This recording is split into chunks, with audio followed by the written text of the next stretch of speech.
अस्सलाम वालेकुम। अल-शफ़ा नई मालूमात के साथ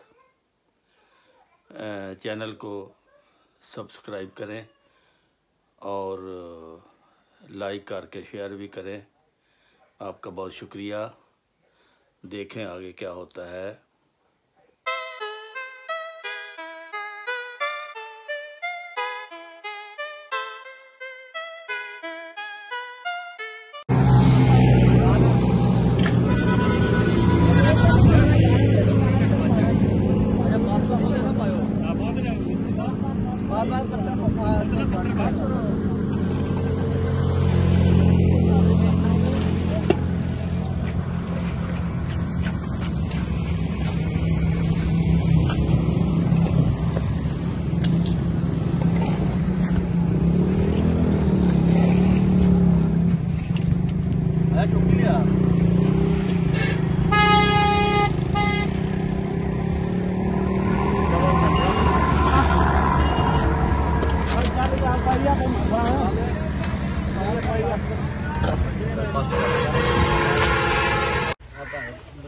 कुड़ियां वाला पजामा जो पा दिता मैं बड़ा अजीब है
जी। छत जे नवे कमरे की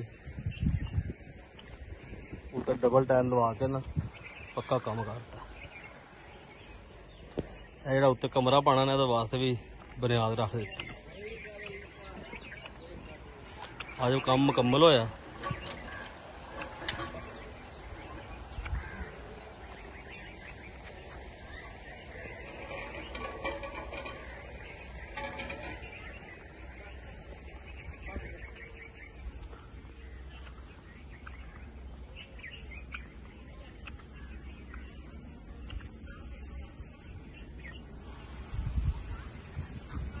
देखो व्यू।